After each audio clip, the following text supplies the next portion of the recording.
Hi friends, நான் உங்கள் Rajasekar from PR works and talks. நம்ம யூடியூப் சேனல். நம்ம சேனல்லேருந்து போடக்கூடிய எல்லா வீடியோக்களுடைய கதைகளும் கேட்கணும் அப்படின்னா நம்ம சேனலை நீங்கள் சப்ஸ்கிரைப் பண்ணிக்கணும். அப்போ தான் நம்ம சேனலில் போடக்கூடிய எல்லா வீடியோஸோடைய நோட்டிஃபிகேஷன் உங்களுக்கு வந்துடும். அதை ஓப்பன் பண்ணி அந்த கதைகளை நீங்கள் கேட்டுக்கலாம். நல்ல நல்ல சிறுகதைகள், நாவல்கள் எல்லாமே கொடுத்துட்ருக்கோம். தொடர்ந்து கொடுத்துட்ருக்கோம். டெய்லியும் 3 வீடியோஸ், கதை வீடியோக்கள் வந்துகிட்டு இருக்கு. காலையில் 11 o'clock வந்து ஷார்ட் ஸ்டோரிஸ் வருது, சிறுகதைகள் வருது. அப்புறம் மதியம் 3 மணிக்கும் இரவு 8 மணிக்கும் வந்து நாவல்கள் வந்து வந்துட்டு இருக்கு. ஓகேவா? ஸோ அது எல்லாமே நீங்க பார்த்துட்டு லைக் பண்ணிடுங்க, உங்க ஃப்ரெண்ட்ஸுக்கு ஷேர் பண்ணுங்க. இந்த கதைகளை கேட்டுட்டு உங்க கருத்தை வந்து கமெண்ட் பாக்ஸ்ல பதிவு பண்ணுங்க. ஓகேவா? ஸோ இந்த வீடியோல கேட்கக்கூடிய கதை சுஜாதா அவர்கள் எழுதிய யாருக்கு, ஒரு விறுவிறுப்பான சிறுகதை, எக்ஸ்பெக்ட் தி அன்எக்ஸ்பெக்டட். இந்த சிறுகதை தான் இந்த வீடியோல கேட்க போறோம். ரொம்ப வித்தியாசமான விறுவிறுப்பான சிறுகதை. யாருக்கு அப்படிங்கிறது, நான் இந்த கதையை இது வரைக்கும் படிச்சதே இல்லை.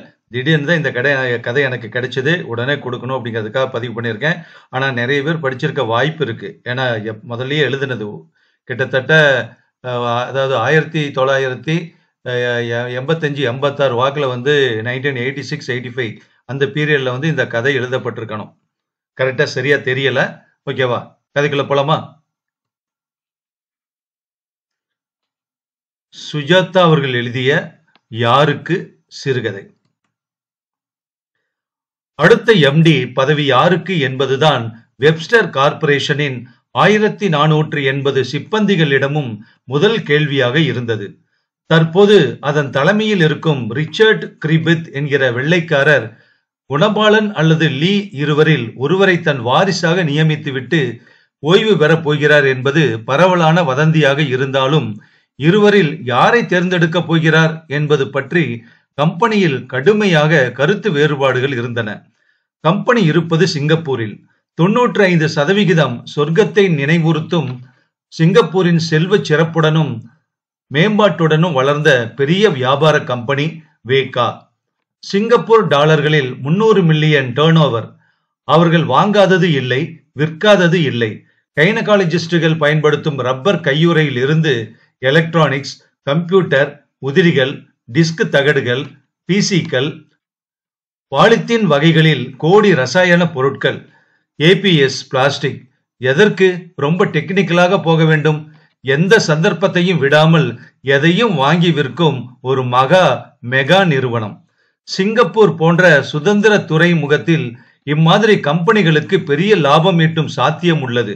கொரியா, தாய்வான், ஜப்பான் போன்ற நாடுகளின் அண்மை செல்வாக்கில் மிகவும் பயனடைந்தது. சிங்கப்பூரில் மேலும் இந்நகரத்தில் கிடைக்கப்பெறும் சலுகைகள், தேர்ந்த தொழில்நுட்பங்கள் எல்லாமே நகரத்தின் செல்வாக்கையும் நகரத்தில் உள்ள கம்பெனிகளின் செல்வாக்கையும் உயர்த்தி இருப்பதை நேரில் பார்க்கலாம். சாங்கி விமான நிலையத்திலிருந்தே இந்த சிறப்பு உங்களை தாக்கும்.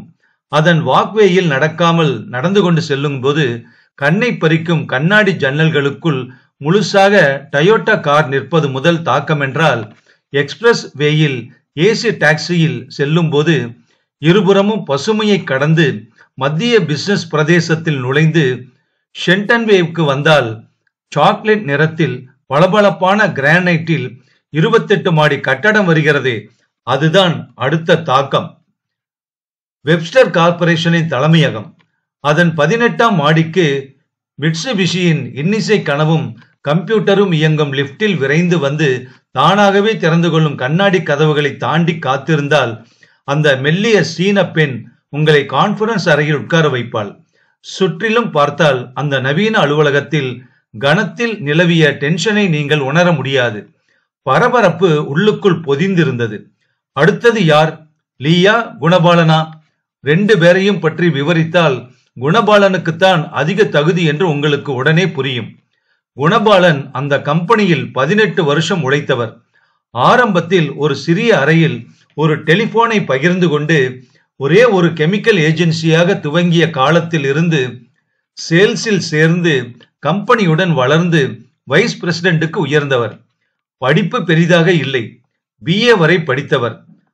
அதன் பின் MBA போன்ற அடையாளங்கள் எல்லாம் தேவையின்றி கிரிபித்தின் முழு நம்பிக்கைக்கு பாத்திரமாகி அவர் இங்கிலாந்து போயிருந்த போது கம்பெனியை முழுசாக பார்த்து கொண்டவர்.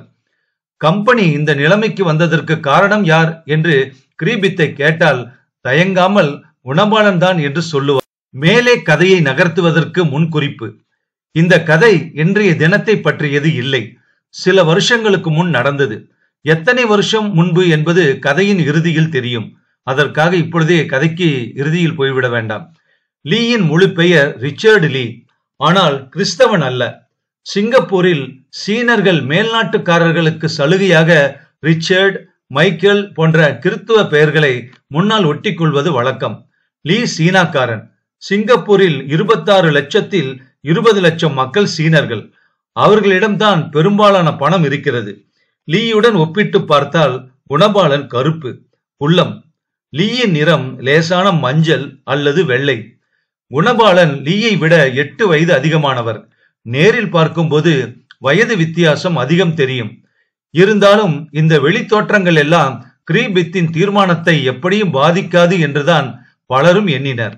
அண்மை காலத்தில் நடந்த கம்பெனி விருந்துகளில் எல்லாம் எனக்கு அடுத்தது குணபாலன் தான் என்று கிரீபித் அடிக்கடி சொல்லிக்கொண்டு வருவதை லீ புன்னகையுடன் கேட்டுக்கொண்டிருந்திருக்கிறான். ஒரு காலம் லீக்கு சந்தர்ப்பம் வரும் என்று எவரும் எதிர்பார்க்கவில்லை. இருக்கிற வைஸ் பிரசிடென்ட்களிலேயே குணபாலன் தான் சீனியர். லீயை வேலைக்காக இன்டர்வியூ பண்ணியதே அவர்தான். அப்படி இருக்க லீ தனக்கு பெரிய பதவிக்கு போட்டியாக இருப்பான் என்று குணா நினைக்கவே இல்லை. லீ கெட்டிக்காரன். புன்னகையிலேயே அத்தனையையும் மழுப்பி விடுவான். போதாக்குறைக்கு சீனத்தனமான சிறிய கண்களும் எப்போதாவதுதான் புன்னகைக்கும் சுபாவமும் அவன் உள்ளுக்குள் ஓடிய திட்டங்களை பூர்ணமாக மறைத்தன. கிரீபித் ரிட்டையர் ஆவதற்கு 1 மாதம் இருக்கும்போது அந்த யுத்தம் துவங்கியது. போர்டு மீட்டிங் முடிந்து ஒரு ஜப்பானிய டெலிகேஷன் வந்திருந்த போது கிரீபித் குணபாலனையும் லீயையும் அழைத்து ஜப்பானியர்களுக்கு அறிமுகப்படுத்தி வைத்தார். மிஸ்டர் லாகமோட்டா, மீட் மை சக்சஸர் என்று சொல்லி குணபாலனை காட்ட அவர் வெரி வெரி ஹாப்பி என்று கை குலுக்கிய போது லீயின் முகத்தில் மாறுதலை குணபாலன் தான் கவனித்தார். ஜப்பான்காரன் போனவுடன் குணா கொஞ்சம் இருங்கள் என்று கிரீபித் சொல்ல உடனே அதற்கு லீ, மிஸ்டர் கிரீபித், உங்களுடன் நான் பேசலாமா? என்ன ரிச்சர்ட், குணபாலன் நியமிக்கப்பட்டு விட்டாரா? போர்டு அனுமதித்து விட்டதா? இல்லை, போர்டில் இதை நான் இன்னும் பிரேரபிக்கவில்லை. ஆனால் என்ன, நான் சொல்வதை அவர்கள் ஏற்கத்தான் போகிறார்கள். எப்படி அதற்குள் நீங்கள் தீர்மானிக்கலாம்? வேறு யாராவது இருக்கிறார்களா என்ன? ஏன், நான் இல்லையா? எனக்கு தகுதி இல்லையா? கிரீபித் பெரிய ஜோக் கேட்டது போல சிரித்தார். You must be crazy Richard. I am serious mister Griffith. நீ எங்கே, குணா எங்கே? எனக்கு ஏன் தகுதி இல்லை என்று முன்கூட்டியே தீர்மானித்தீர்கள்? உன்னை பற்றி பேச்சே இல்லையே. ஏன்? நீ வந்து இந்த வேலைக்கு அனுபவம், வயது போதாது. ரொம்ப ரொம்ப சின்னவன். மிஸ்டர் கிரீபித், நீங்களே எத்தனை முறை சொல்லி இருக்கிறீர்கள் இது இளைஞர்களின் காலம் என்று. அது வேறு சந்தர்ப்பத்தில் சொல்லி இருக்கிறேன். லுக், நீ ஏதாவது பெரிதாக ஆசை வைத்துக் கொண்டிருந்தால் சாரி, அந்த சோப்பு கொப்பளங்களை உடைக்க வேண்டியது என் பொறுப்பு. அடுத்த தலைமை பொறுப்பு குணாதான். அத்தனைதான், மேலே பேச வேண்டாம் என்றார் அவர். போர்டு தீர்மானிக்க வேண்டுமே. போர்டு என் முஷ்டிக்குள் இருக்கிறது. போய் உன் வேலையை பார். அதிக பேராசை வேண்டாம் என்றார் அவர். குணா எதுவுமே பேசாது 18வது மாடி ஜன்னலுக்கு வெளியே தெரிந்த சிங்கப்பூர் நதி பாலத்தையும் துறைமுகத்தில் சாக்லேட் பெட்டிகள் போல அடுக்கியிருந்த கண்டெய்னர்களையும் பார்த்து கொண்டிருக்க, குணா, என்ன பெரிய ஜோக் பாரு என்றார் கிரீபித். எனக்கு அப்படி தோன்றவில்லை என்றார் குணா.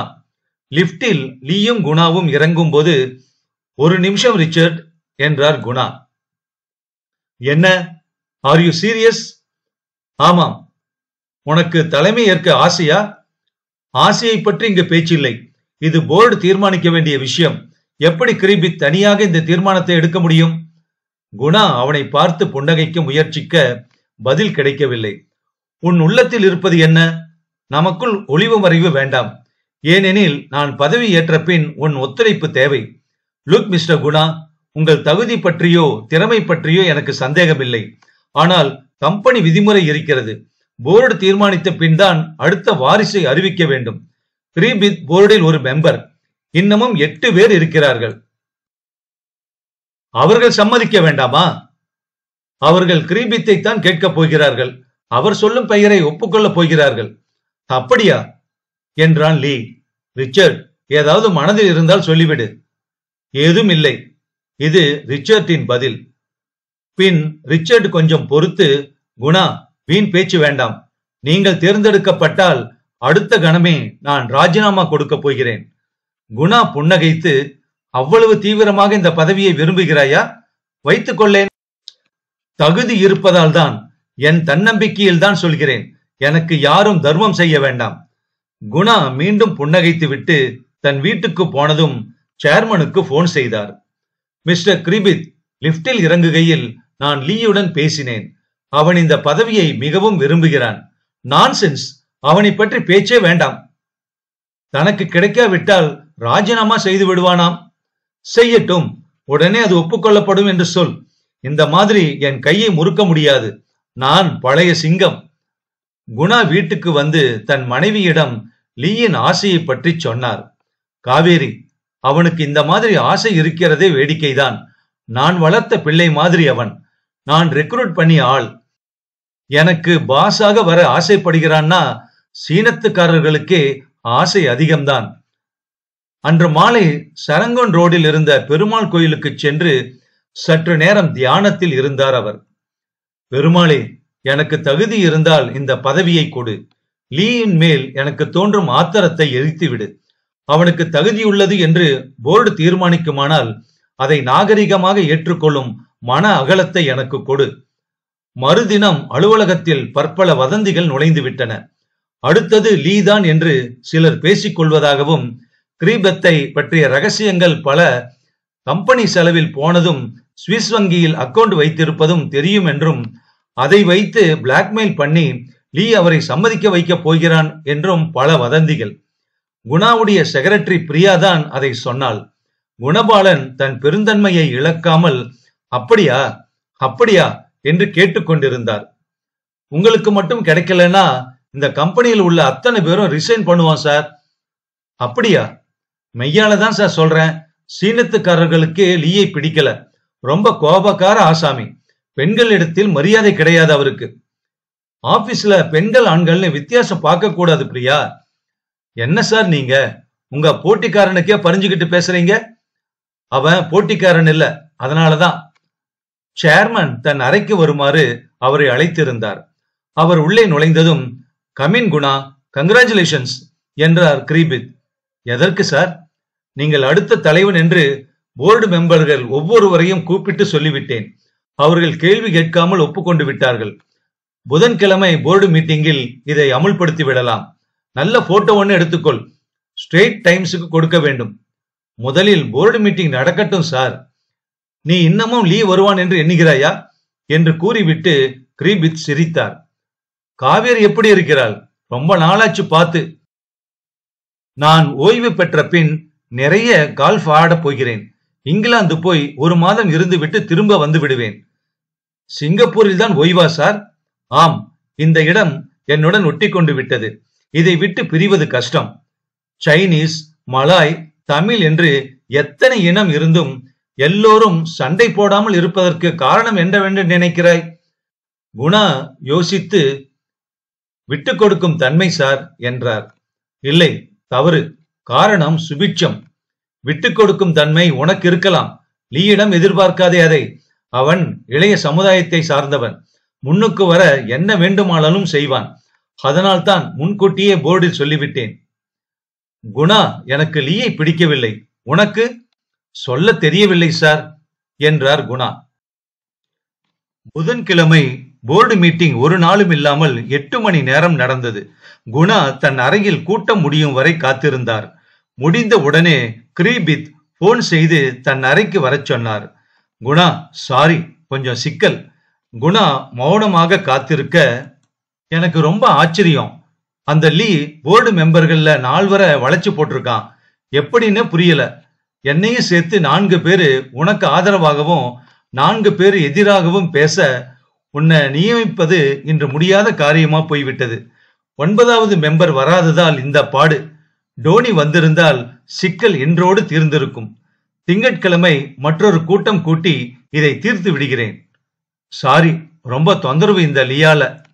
குணா தன் அறைக்கு திரும்பிய போது லீ அங்கே காத்திருந்தான். என்ன ஆயிற்றாம் போர்டு மீட்டிங்? லீ, உனக்கு தெரியாதா? தெரியாது, அதனால் தான் கேட்கிறேன். குணாவின் உதடுகள் துடித்தன. லீ, நமக்குள் பாசாங் எதுவும் வேண்டாம். உனக்கு போர்டு மீட்டிங்கில் நடந்தது அத்தனையும் தெரியும் இல்லையா? Mister Guna, honestly I don't know. சரி, சொல்கிறேன். போர்டில் பாதி பேர் சாதகமாகவும் பாதி பேர் எதிராகவும் ஓட்டளித்திருக்கிறார்கள். டோனி ஒருவர் தான் பாக்கி. இன்னும் தீர்மானமாகவில்லை. டோனி ஒருவர் தானே பாக்கி? உங்களுக்கு நிச்சயம் கிடைத்துவிடும். டோனிக்கு என்னை கண்டால் ஆகவே ஆகாது. குணா அன்று இரவு படுக்கையில் தூக்கம் இல்லாமல் புரண்டார். ஒரு வாரமாவே சரியா தூங்கலைங்க. நீங்க ஏதாவது உடம்பு சரியில்லையா? இல்ல காவேரி, இந்த ஆபீஸ் சமாச்சாரம் ரொம்ப என்ன தொலைக்குது. காவேரி எழுந்து உட்கார்ந்து அவரை கண்கொட்டாமல் பார்த்தாள். உங்களுக்கு இந்த பதவி நெசமாவே வேண்டுமா? சொல்ல தெரியல காவேரி. லீக்கு சான்ஸே இல்லைன்னு நினைச்சேன். இப்ப என்னடானா எனக்கு சமமா போட்டியா வந்துட்டான். இப்ப ஒரு ஆளு டோனின்னு இருக்கார், 9வது மெம்பர். அவர் ஓட்டுல இருக்குது தீர்மானம். எங்க லீக்கு கிடைச்சா உங்களுக்கு ஏதாவது ஒரு விதத்தில் அவமானமா? அவமானம் இல்ல காவேரி, வருத்தம். நான் இன்டர்வியூ பண்ண ஆளுக்கு நானே சேவகம் பண்றதா? அது தப்பில்ல. லீ வந்தா நீங்க ராஜினாமா கொடுத்துடணுமா? வேற பேச்சே இல்ல. தன்மானம் உள்ள எவனும் கொடுத்துருவான். ஏங்க, வேற வேலை கிடைக்குமா? அத பத்தி நான் யோசிக்கவே இல்ல. ஆரம்பத்துல இருந்து இந்த கம்பெனியே மூச்சா இருந்துட்டேன். இந்த வயசுல புதுசா ஒரு இடத்துல வேலை பார்க்கறது சாத்தியம் இல்ல. அப்ப ஒண்ணு செய்யுங்க, நம்ம டோனிங்கிற வர போய் பாருங்க. ஒரு காரியம் நடக்கணும்னு விருப்பப்பட்டா மட்டும் போதாது, அதுக்கேத்த நடவடிக்கைகளும் எடுக்கணும். அவர் தெரியுமில்ல உங்களுக்கு?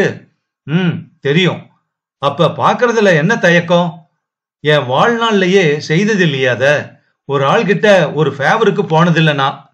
சலுகை இல்லைங்க, உங்க தகுதியை பத்தி நியாயமா எடுத்து சொல்ல போறீங்க, அவ்வளவுதான் என்றார் காவேரி. ஜூராங் டவுனில் HDBயின் 5 அறை பிளாட்டில் இருந்தார் டோனி. மணி அடித்து ஒரு மலாய் வேலைக்காரி திறந்துவிட டோனிக்கு என்ன வயது என்று சொல்வது கஷ்டமாக இருந்தது. பகுதி நேர டைரக்டராக பல கம்பெனிகளில் இருக்கிறார். பல காலமாகவே அவரை குணாவுக்கு தெரியும். என்ன குணா, இதற்காக இத்தனை தூரம் என்னை தேடி வர வேண்டுமா? ஒரு போன் பண்ணி இருந்தால் போதாதா? இல்ல சார், போன் பண்ணுவது மரியாதை இல்லை. மேலும் நேரில் பார்த்தால் சரியாக நிலைமையை எடுத்துச் சொல்லி விளக்கலாம் என்று. தேவையே இல்லை குணா. உன் தகுதியை பற்றி எனக்கு எவ்வித சந்தேகமும் இல்லை. உனக்குத்தான் என் ஓட்டு. புதன்கிழமை நான் இருந்திருந்தால் விவகாரம் அன்றோடு தீர்ந்திருக்கும்.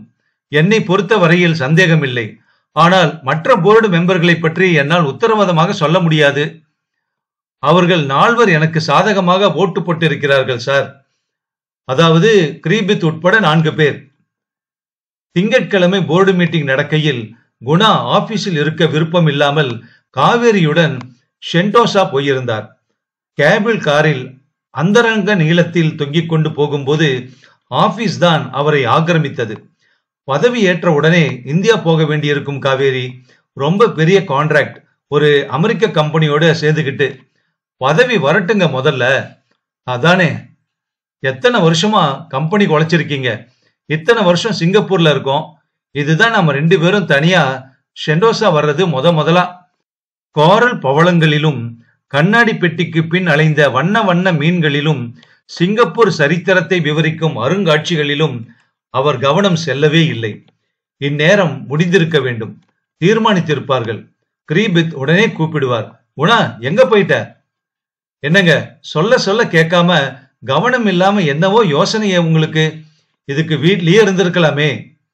காவேரி, என்னால பதட்டத்தை கட்டுப்படுத்த முடியல. இங்க எங்கேயாவது ஆபீஸுக்கு போன் பண்ணியே ஆகணும். இந்நேரம் தீர்மானிச்சிருப்பாங்க.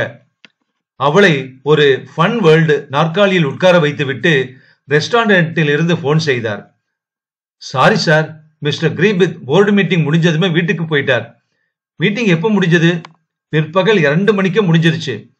என்ன தீர்மானமாச்சா? எதுவும் மிஸ்டர் கிரீபித் சொல்லல சார். அடுத்தது பிரியாவுக்கு போன் பண்ணினார். சார், உங்களுக்கு 3 தடவை போன் பண்ணிட்ட வீட்டுக்கு. என்ன சொல்லு பிரியா? மிஸ்டர் லீ உங்களோடு பேச விரும்பினாரு. அது கிடக்கட்டும், போர்டு மீட்டிங் என்ன ஆயிற்று அத சொல்லு. சரியா தெரியல சார், ஆனா பேசிக்கிட்டாங்க. மிஸ்டர் லீ தேர்ந்தெடுக்கப்பட்டு விட்டதாக. எதற்கும் நீங்க கிரீபித்தை கேட்கலாம். அவரும் ஒரு முறை உங்களுக்கு போன் செஞ்சார். போனை வைத்துவிட்டு பொம்மை போல அவர் நடந்து வருவதை காவேரி பார்த்து, போனா போறதுங்க, இப்ப என்ன ஆயிடுச்சு? இது என்ன தலப்போற விஷயமா? லீக்கு ஆயிருச்சாம் காவேரி என்றார் வருத்தத்துடன். போனா போகுதுங்க. அத்தனை சந்தோஷங்களுக்கு மத்தியில் தலையை பிடித்துக் கொண்டு உட்கார்ந்தார் குணா. எப்படி அதை நான் ஒத்துக்க முடியும்? சொல்லு காவேரி. அனுபவம், திறமை இரண்டு இருந்தும் என்ன அவங்க ஏத்துக்கலன்னா என்ன அர்த்தம்? நான் ஒரு தமிழன்கிறதுனால தானே? சைனாக்காரன் கடைசியில புத்திய காட்டிட்டான் பாரு. பாத்தியா? இதுல ஒரே ஒரு நியாயமான ஆளு வெள்ளக்காரன் கிரீபித் தான். அவர் தான் நேர்மையுள்ளவர். அவரையே போய் பாருங்க. நான் ராஜினாமா செய்ய போறேன் காவேரி. கிரீபித்தை போய் பார்த்தா போதும், அதுக்கப்புறம் எல்லாமே யோசிக்கலாங்க. கிரிக்கெட் கிளப்பில் பச்சை கம்பளம் விரித்தார் போல மைதான விளிம்பில் பிரம்பு நாற்காலியில் அரை டிராயரில் கிரீபித் உட்கார்ந்து கொண்டு பீர் அருந்தி கொண்டிருந்தார். Guna, come come join me. Guna மரியாதையாக உட்கார. போர்டு மீட்டிங்ல நடந்தது தெரியுமோ? It's a shame. கேள்விப்பட்டேன் சார். நான் ராஜினாமா செஞ்சிட்டேன். சார் நீங்களா? அதிர்ந்து போனார் குணா.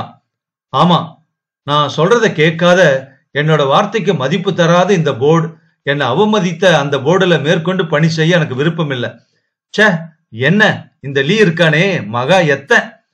டோனி எனக்கு சாதகமாக ஓட்டு போடலையா சார்? டோனி போட்டான், ஆனா மற்ற மெம்பர்கள் இருந்து இருவரை பிடித்து வளைச்சு போட்டுட்டான். கட்சி மாறிட்டாங்க அவங்க. எல்லாமே சைனீஸ் கிளிக். இந்த கம்பெனி குட்டிச்சவராக போகுது குணா. அது எந்த விதத்திலும் உன்னோட உழைப்புக்கும் திறமைக்கும் குறை சொல்றது இல்ல. நவீன இயக்கங்கள்லாம் மாறிடுச்சு. மரியாதைக்கும் யோகியத்துக்கும் இடமில்லாம நாய தின்னு வியாபாரம் ஆயிடுச்சு. இல்லாவிட்டால் இன்று போர்டு அவ்வாறு நடந்திருக்காது. குணா, நான் மிக வருத்தப்படுகிறேன். என்னை மன்னித்து விடு.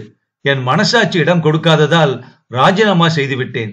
முடிந்தவரை முயன்று தோற்றுவிட்டேன் நான். காவேரியை பார்த்து, காவேரி, உன் கணவன் திறமை மிக்கவன், ஆனால் அதிர்ஷ்டம் இல்லைன்னு சொல்லுங்க என்றார் காவேரி. கிளப்பை விட்டு விலகும் போது காவேரி, உங்களுக்கு கிடைக்கலன்னு இவர் எதுக்குங்க ராஜினாமா கொடுக்கணும்? இவர்தான் நிஜமாவே பெரிய மனுஷன் காவேரி. வா, மனசு ரொம்ப கலக்கமா இருக்கு. பெருமாள் கோயிலுக்கு போய் வரலாம், வா. கற்பூர வெளிச்சத்தில் பகவானை கேட்டார். ஐயா, நான் என்ன தப்பு தண்டா செஞ்சேன்? என்ன பாவம் செஞ்சேன்? மனசாட்சிக்கு விரோதம் இல்லாம கம்பெனிக்கு கடுமையா உழைச்சதுக்கு இதுதான் பரிசா? மதிப்பு கொடுக்கலையா? ஏன் எனக்கு கிடைக்காம பண்ணிட்டீங்க? நான் உன்னை சின்ன பிள்ளையிலிருந்து வணங்கினதுக்கு ஒரு இளவும் அர்த்தம் இல்லையா? எல்லாமே வீணா, எல்லாமே வியர்த்தமா? சொல்லியா? சும்மா பார்த்துக்கிட்டே இருக்கீங்களே. இருட்டில் பெருமாள் லேசாக சிரிப்பது போல் இருந்தது. மறுதினம் ஆபீஸ் போனதும் பல பேர் அவரை பரிவுடன் பார்த்தார்கள்.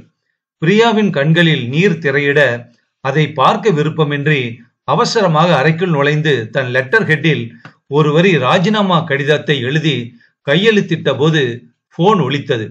Just a minute sir, MD mister Lee பேச விரும்புறார். Mister Guna, Lee here. உங்களை சந்திக்க விருப்பம் எனக்கு. நானே உன்னை சந்திக்க விரும்பினேன். Please come. கிரீபித் இடத்தில் லீ. ஒரு குழந்தை பெரிய சோஃபாவில் உட்கார்ந்திருப்பது போல் பொருத்தமில்லாமல் இருந்தது. வெல் என்று அவரை பார்த்து கையை நீட்டினான். குணா கையை நீட்ட மறுத்தார். இன்னும் கோபமா? கங்கராச்சுலேட் பண்ண விருப்பம் இல்லையா குணா? நடந்ததை மறப்போம். எனக்கு உங்களுடைய ஒத்துழைப்பு தேவை. இந்த இந்திய கான்ட்ராக்டுக்கு உங்களை விட்ட யாரும் இல்ல. மிகப்பெரிய கான்ட்ராக்ட். நீங்க உடனே இந்தியாவுக்கு பயணப்படணும். குணா ராஜினாமா கடிதத்தை நீட்டிக் கொண்டிருந்ததை அப்போதுதான் லீ பார்த்தான். என்ன இது? வாங்கி பாரேன். படித்து விட்டு, திஸ் இஸ் ரெடிகுலஸ், நான் ஒப்புக்க மாட்டேன். உங்க ஒத்துழைப்பு, உங்கள் அனுபவம் எல்லாமே எனக்கு தேவையாக இருக்கு. சாரி, என்னால தன்மானத்தோட இந்த கம்பெனியில இருக்க முடியாது. குணா, ஏன் இதை இத்தனை பெருசா எடுத்துக்கிறீங்க?